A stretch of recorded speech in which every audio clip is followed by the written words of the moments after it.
So this video is on patterns, spiritual patterns, and spiritual progress.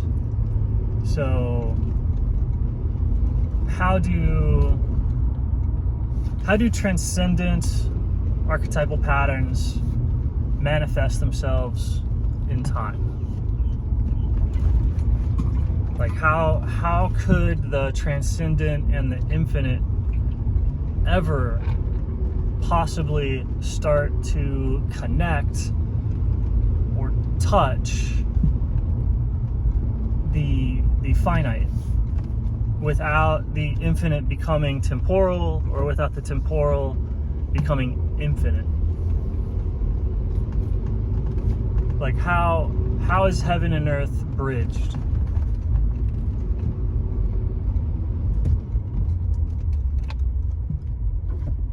Come on, people. Everyone's acting like, oh, I didn't know cars would be coming the other way.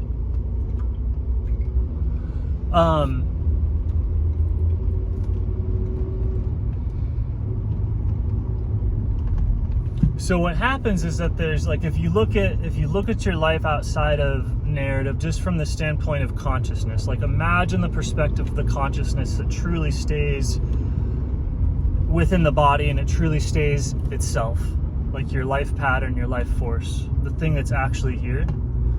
And so you'll notice that you have a birth. There's this tremendous life force, this tremendous vitality. The creative power of your life force, the creative power of your being, the potential to become yourself is at its most potent, like right after conception. Like you are all powerful, all knowing, all creative, and you actually go on to use these creative patterns to construct a body, and everything goes according to your will, or everything goes according to plan, except sometimes it doesn't, and you're born with like a defect. Like something can go wrong very early. But in general, the basic pattern is that of, from the perspective of your consciousness, the basic pattern is that of power, creativity, creation, and what you do happens, and you create yourself, and you're born, and you're like a perfect little baby. Oh, goodness gracious. Goodness gracious. Thank you.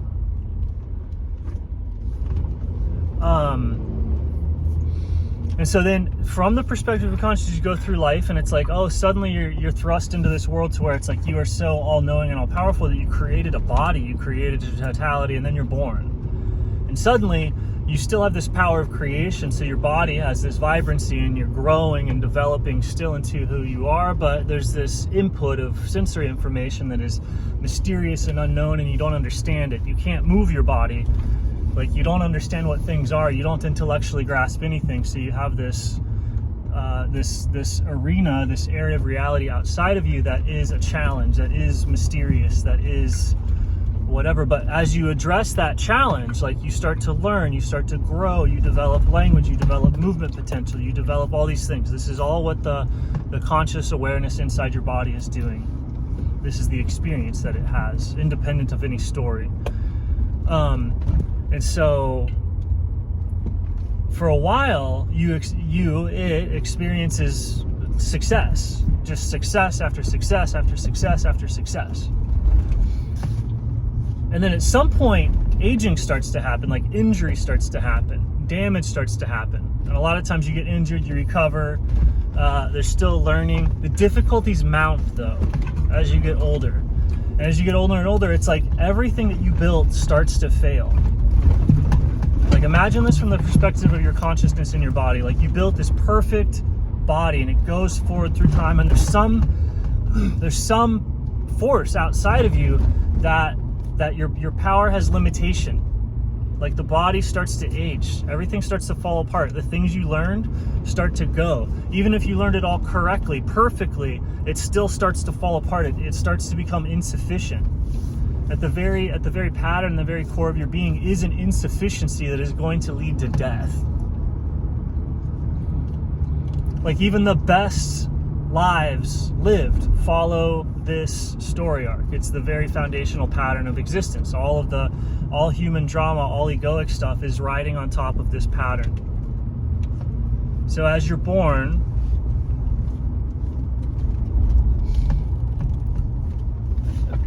everything starts to fall apart, and so that pattern is at the very core. So we experience that at this egoic level, or at this higher level of ego. Our life story follows this pattern de facto. It has to,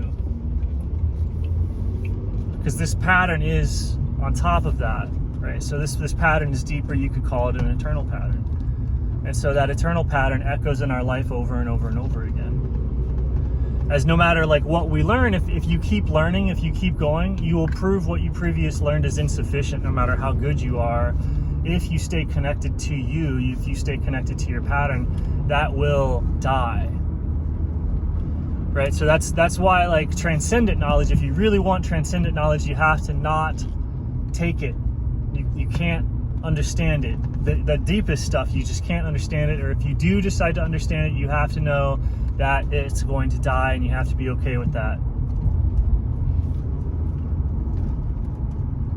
You have to know that no matter, like, you can find the greatest possible truth ever, and it's true as far as anything that you can tell, but you know, by the very nature of truth and by the very nature of reality, it's going to be ugly and insufficient. There's no way that dying looks good from the true perspective of consciousness, right? Like, as your body starts to age and die, it's not that pattern does not echo as things going according to plan, of like, oh, everything dies up here, it's part of nature, so then it's not going to look terrible. And it's like, no, as that pattern echoes into the lower realm, so that pattern's great. Like the life and death pattern, it's amazing. There would be so many problems without it. This place would be like a hell without it. But as that pattern echoes into lower realms that can't totally create it, it looks bad. So that means that your spiritual insight, your whatever that you have, everything from some sort of Eastern enlightenment to even your understanding and your relationship with like Christ, or with the highest of human virtue, the highest human value, even your understanding with any of that, no matter how good, if it keeps going, it's the pattern of death is going to echo. And so you'll fall apart, and it will, no matter what, look just bad. The way that death looks bad. Death looks bad.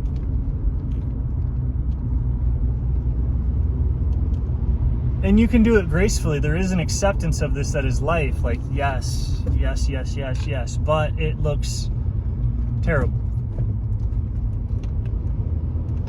It looks like you being stupid.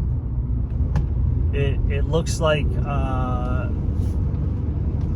even like it's everything, man. It's willful lying. It's there's no excuses for anybody, right? So all of a sudden, your mistakes, as you learn your mistakes, you get so good that even your past mistakes become intentional.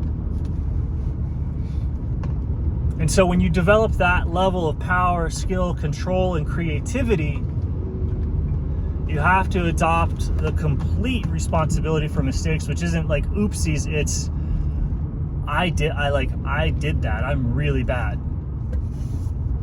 Like, I did that on purpose. So even though you didn't do it on purpose now, if you go, it's retroactively, you will discover that you did.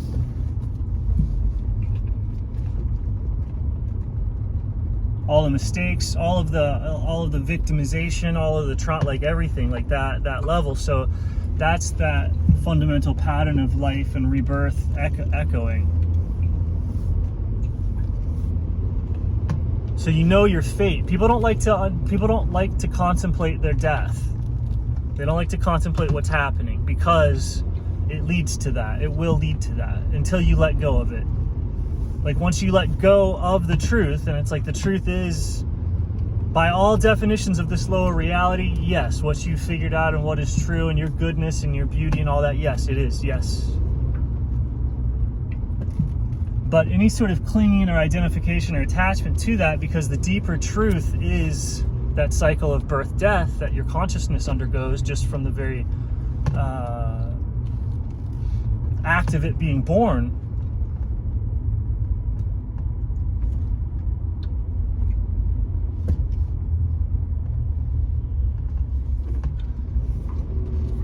That truth will turn into lies if attached to.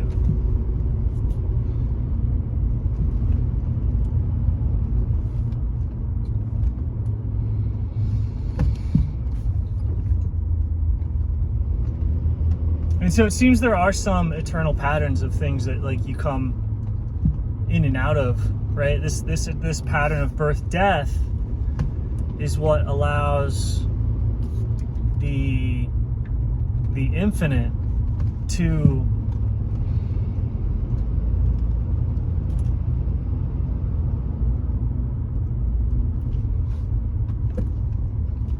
become temporal.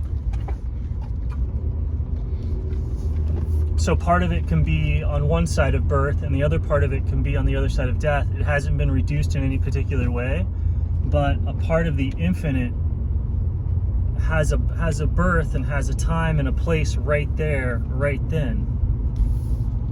And then expands or spreads out into all of eternity.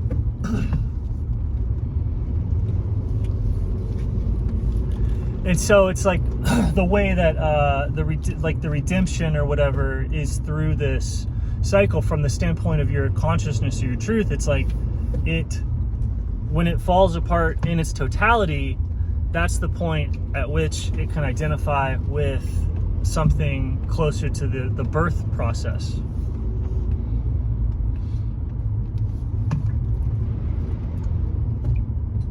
So people get into this idea of reincarnation, which there is lower reincarnation, because obviously like you have periods in your life where you fail and you're reborn again. That's an instance of reincarnation.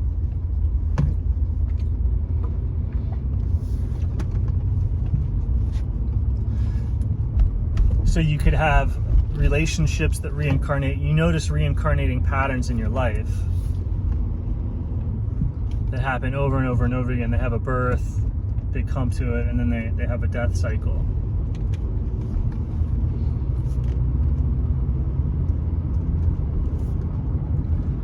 And so those reincarnations of this pattern, you go, okay, so how do I stop that pattern?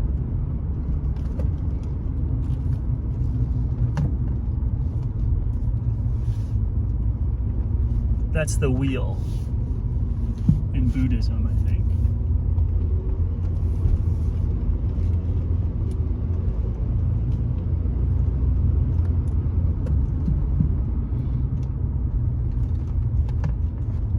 And so this birth-death pattern, as you die from like one, if you could be like when you,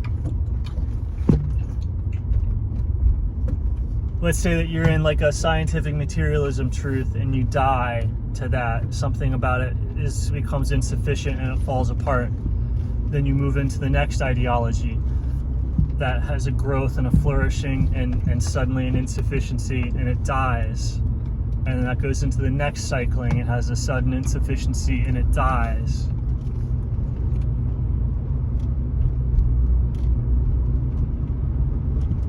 And so this is obviously, it's kind of, okay, same pattern happening over and over again. It's a trap. There's some appearance of growth. Like you did learn all that. And each time you became bigger and bigger and bigger, but it's like also doing the exact same thing over and over and over again. And then you have to ask, is that good or bad? Do I like this pattern? Am I okay with it? Is it a breath or is it a problem?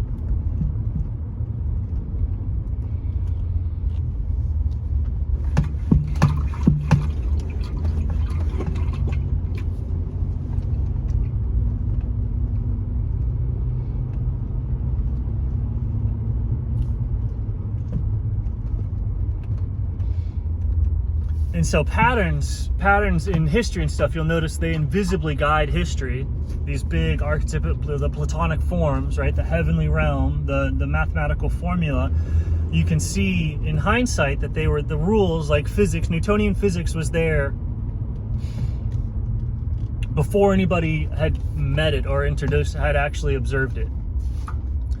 Right, so you have this infinite invisible pattern of the Newtonian physics, those eternal laws or whatever, comes in, it's directing everything already. It's there. It incarnates, and it you go, oh, there it is, right? And then it goes, okay, there's an insufficiency, which is some new theory, some new thing kills it, eats it, takes it into itself, eats it, expands on it, and then Newtonian physics disincarnates, but still is kind of there in the background. And this other thing incarnates and disincarnates, right? So these are infinite, eternal, non-physical ideas, but by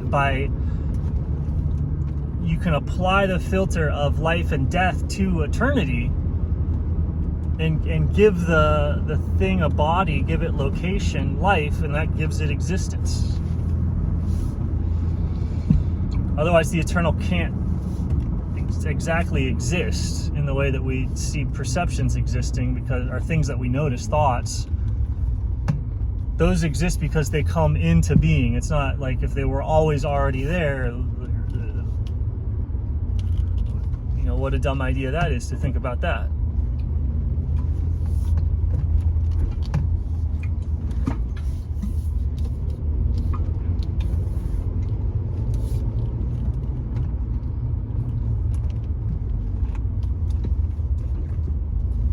So one of the deepest patterns that people intuited as the truth is that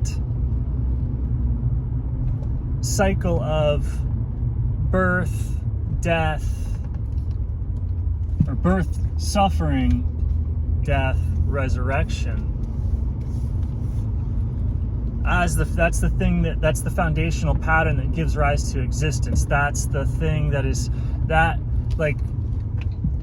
pattern of birth and death has to have, basically God has to do that pattern at the foundation of the world for there to be anything coming into existence. The pattern that you see that the body is doing, the consciousness in the body at the very basic level, the most basic level that you can see is life doing, is this birth, development, control, power, creation of the whole world, insufficiency, falling apart, decay, and dissolution. And so for anything to come into existence, that is there at the beginning. That's the sacrifice of God. That's Christ on the cross creating something, God, a perfect consciousness, the actual truth, the actual goodness, the actual beauty. For anything coming into existence, what is this Yahoo doing?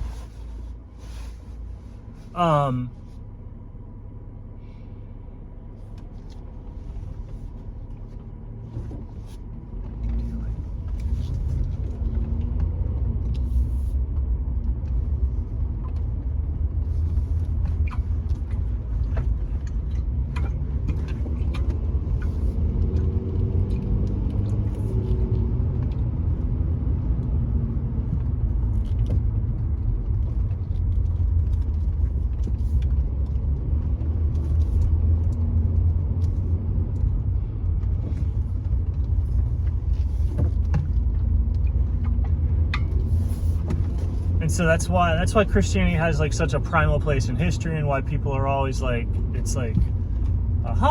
and then it devolves into misunderstanding, and then it totally falls out of favor, and then it comes back again.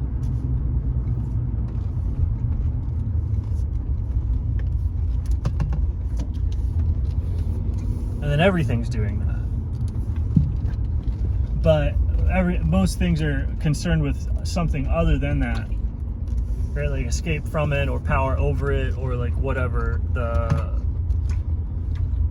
That central story of Christianity is just concerned with that. So that's why that's why time is named after it, BC AD, and the larger arcs of history, and why it just seems kind of central. It's central. The same. There's whatever's going on in your life, breathing and your metabolism come first.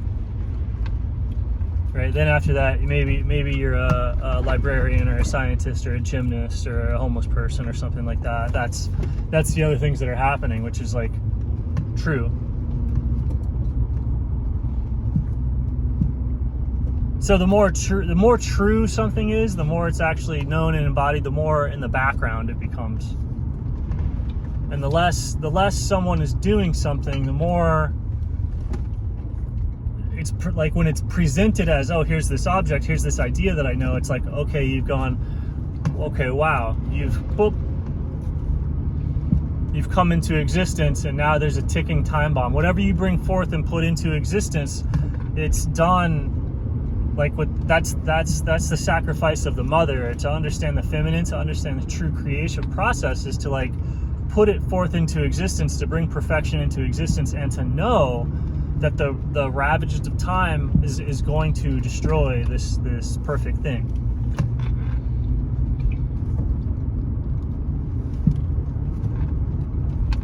So you can see it's like everything is going to be false. Everything's going to be false eventually, or like that person's understanding, like, it's all going to always be like, it's not going to age well. Nothing ages well by the very definition of aging. And so then the question becomes, is this thing that has been brought into existence prepared to age? Is it prepared to suffer? Is the belief system or the idea or whatever, is it prepared to undergo a life?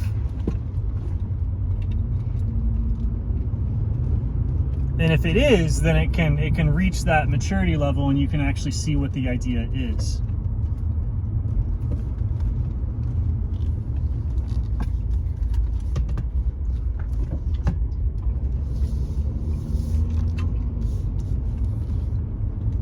And this is why people used to like good death.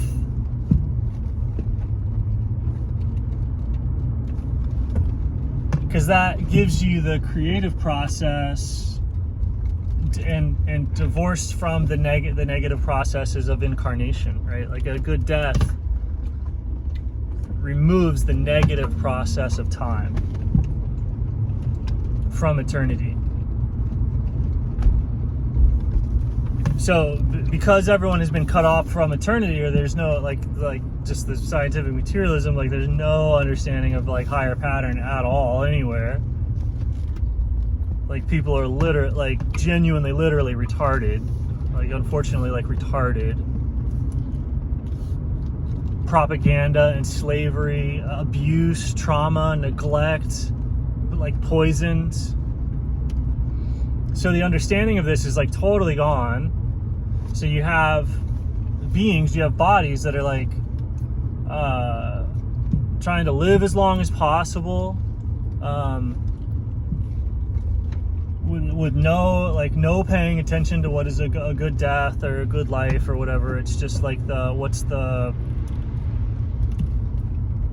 just addicted to the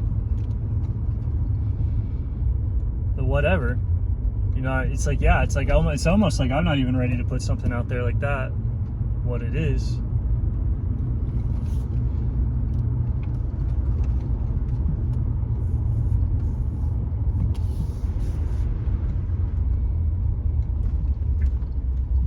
So that's how pattern comes into existence, and that's also like, that's how a person develops and matures.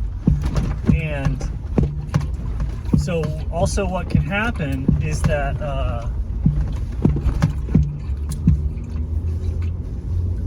like if you're, these things turn on naturally at different ages and different stages of life, and if you start developing or doing things at the wrong stage, it looks really stupid, or pathological, like trying to bodybuild as a 4-year-old, or trying to be sexual as a 5-year-old, or trying to be juvenile and infantile as a 50-year-old or a 40-year-old. All of these things are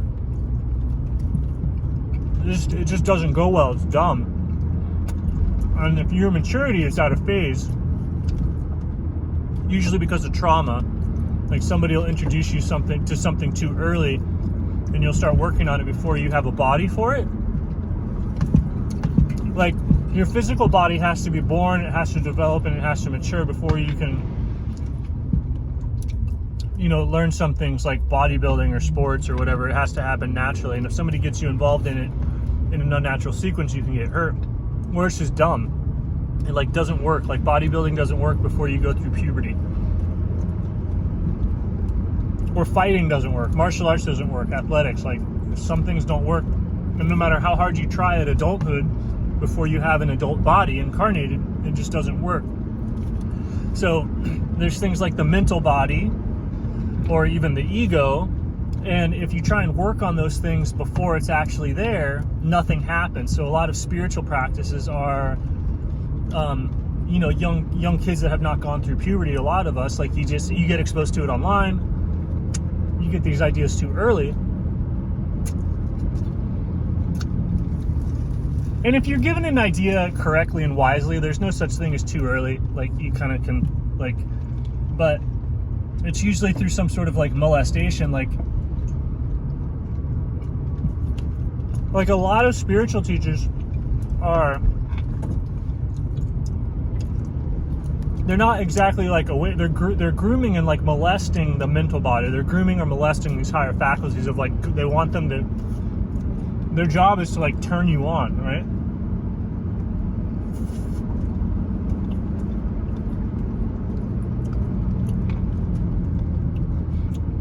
And you can get into these things where it's just the way the internet is. It's like you can get like just kids turning each other on, which is a lot of it. So just there's a lot of mental, spiritual, emotional, astral, whatever, scientific development that's happening to people who are either immature or overly mature, and it's just they're doing stuff with the wrong phase in life. And it just doesn't work, or it's kind of stupid. So it's like until a certain type of spiritual body is born, which only happens through birth, suffering, and death. So until you've gone through it, until you've suffered and died in a particular way, you haven't gone through a particular puberty or had a particular birth. Because the suffering and the death precedes the birth. And if the birth hasn't happened, then there's nothing there to do the spiritual work with. And so that's the